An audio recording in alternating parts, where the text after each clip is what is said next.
Une seule certitude, le jeu du chat et de la souris va prendre fin ce soir. La champion foulera Marcel Picaud pour la première fois la saison prochaine, ou retrouvera le Vélodrome où se sont écrites certaines de ses plus belles pages.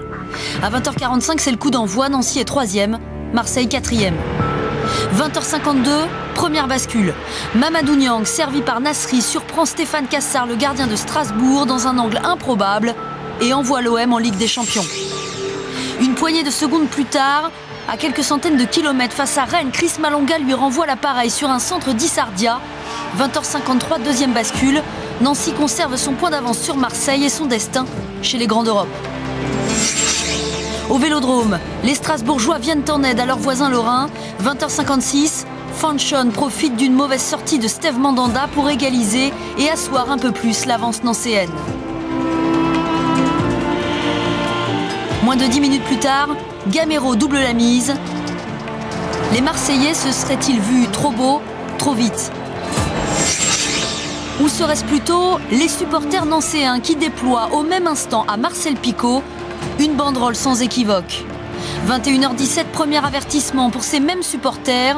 Stéphane Mbia, esselé dans la surface adverse, prend ses adversaires de court et de haut et trompe Brassigliano de la tête. À un partout, Nancy conserve son avance, mais l'apathie défensive soulève des inquiétudes. Elles sont partagées par les Marseillais et pourtant à 21h33, Djibril Cissé obtient un pénalty. Il se charge de le tirer avec ce brin de chance qui sonne comme un avertissement. La réussite serait-elle en train de changer de camp? Pour l'instant, Marseille reste 4e. Un instant de courte durée, 21h35, troisième bascule. Samir Nasri sort de son jeu tout en finesse et catapulte Marseille vers les sommets sous les louanges d'un Vélodrome extatique. Le temps suspend son vol à Marseille. 21h48, non contents d'apprendre le retour des Marseillais dans leur vestiaire, les Nancéens ratent le leur à l'entame de la deuxième mi-temps. Pagis reprend un centre de Chérou, Rennes prend l'avantage 2-1.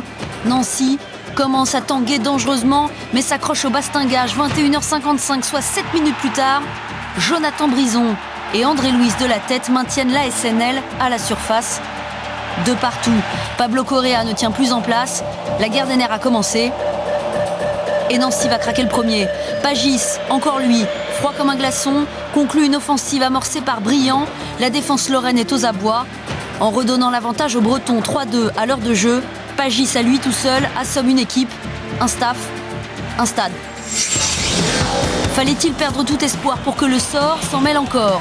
Un quart d'heure plus tard, versatile, il bascule à nouveau au Vélodrome pour la 4e fois de la soirée sur cette égalisation de Zenke pour Strasbourg. 3 partout. À 21h15, Nancy et Marseille ont le même nombre de points, mais le goal average est favorable aux Lorrains. La Champions League leur tend les bras. Et puis à 21h20, un monstre d'orgueil scelle définitivement les destinées croisées de Marseille et Nancy. Djibril Cissé ou la 5e bascule, hué, sifflé une bonne partie de la saison, l'attaquant marseillais offre, comme l'an passé, la qualification pour le tour préliminaire de la Ligue des Champions à son équipe.